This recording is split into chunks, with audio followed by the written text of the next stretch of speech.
दोस्तों, मोदी के नेता मोदी के फैसले के खिलाफ कोर्ट जाने की तैयारी कर रहे हैं।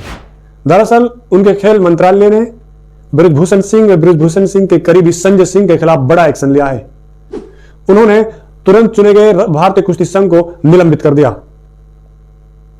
पहलवानों के विरोध के बाद बृजभूषण सिंह को कुश्ती संघ के अध्यक्ष पद से हटा दिया गया था, जिसके बाद चुनाव किए गए और उस चुनाव में बृजभूषण सिंह के करीबी संजय सिंह चुनाव जीत गए, जिनके बाद दिग्गज पहलवान साक्षी मलिक ने कुश्ती से इस्तीफा दे दिया और उनके बाद भारतीय पहलवान बजरंग पुनिया ने अपना पद्मश्री वापस लौटा दिया।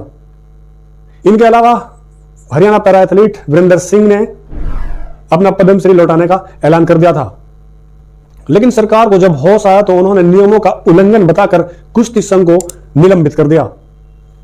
कहा गया कि नए चुने गए कुश्ती संघ के पहलवानों की तैयारी के लिए पर्याप्त नोटिस दिए बिना अंडर 15 और अंडर 20 के राष्ट्रीय प्रतियोगिताओं का आयोजन की जल्दबाजी में फैसला लिया गया था। खेल मंत्रालय के एक अधिकारी ने बताया कि इन्होंने WFI के संविधान का उल्लंघन किया है, जिसके बाद उन्हें समाप्त नहीं बल्कि अगले आदेश तक निलंबित कर दिया गया है। अब दोस्तों सोचिए कि जो पहलवान धरने पर बैठी थी, जिनको साहब की पुलिस ने अपनी जूतियों के तले रौंद डाला था, कुचल डाला था, उनकी तो साहब जी को एक सुनाई नहीं दी। लेकिन ऐसी क्या वजह हो गई कि अब साहब को यह फैसला लेना पड़ा?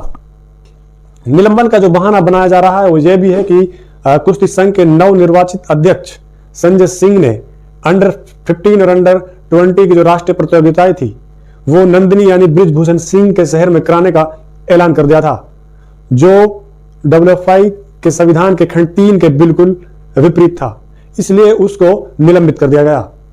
लेकिन जब साहब को लगता है कि उनकी कुर्सी खतरे में है तो उन्हें लगता है कि तपस्या में कमी रह गई है, जैसे उन्होंने किसान आंदोलन में देखी थी। दोस्तों, सवाल तो भारत के उपराष्ट्रपति से भी बनता है। वो कहते हैं कि मिमिक्री करने पर पूरे जाट समाज का अपमान किया गया है, लेकिन उपराष्ट्रपति जगदीप धनखड़ से मेरे कुछ सवाल हैं, तो आप उपराष्ट्रपति जी तक ये पहुंचा दीजिए। उपराष्ट्रपति जी, जब जाटों की बेटियों को साहब की पुलिस के द्वारा, साहब की पुलिस की जूतियों के द्वारा रौंदा जा रहा था, कुचला जा रहा था, तब जाटों का अपमान नहीं था? जब जाटों के नेता चौधरी चरण सिंह के पोते जैन चौधरी पर लाठियां बरसाई जा रही थी, क्या वो जाट समाज का अपमान नहीं था? जब किसानों के नेता राकेश टिकैत दुनिया के सामने रो रहे थे, क्या वो जाटों का अपमान नहीं था? तब कहां थे आप? असली जाटों का अपमान तब वो था जब आपकी बेटियों को रौंदा गया, जब आपके नेताओं को रौंदा गया, और आप कहते हैं कि मिमिक्री करने पर पूरे जाट समाज का अपमान कर दिया। यह सवाल आप पर बनता है। आपकी बेटियां जब खेलों से इस्तीफा देती हैं तब आप चुप रहते हैं। आपके नेताओं को जब पुलिस के द्वारा पीटा जाता है तब आप चुप रहते हैं। आपके जो नेता, आपके किसान लोग जब दुनिया के सामने रोते हैं, बिलखते हैं, तब आप चुप रहते हैं। सवाल तो आपसे भी बनता है। आपको निष्पक्ष होकर, आप जिस तरह से आप कह रहे हैं कि जाटों का अपमान हुआ, अगर आपको जाट समाज की इतनी ही ज्यादा फिक्र है तो तब कहां थे आप? तब क्यों चुप थे? आज आपकी बेटी ने पहलवानी से इस्तीफा दे दिया सिर्फ इसलिए कि उसको आपके नेता लोगों ने परेशान किया था। न जाने कितनी लड़कियों को तंग किया था, और आगे भी करेंगे वो। अगर आप लोग इस तरह चुप रहे तो वो लोग आगे भी इसी तरह करते रहेंगे। वो इतने भद्दे भद्दे शब्दों का इस्तेमाल करते हैं आपकी बेटियों के खिलाफ, और आप कहते हो कि मिमिक्री करना जाटों का अपमान है। जाटों का अपमान तो वो है जब आपकी बेटियों के खिलाफ कोई भाजपा का नेता भद्दी राय देता है, भद्दी कमेंट करता है, वो है जाटों का अपमान।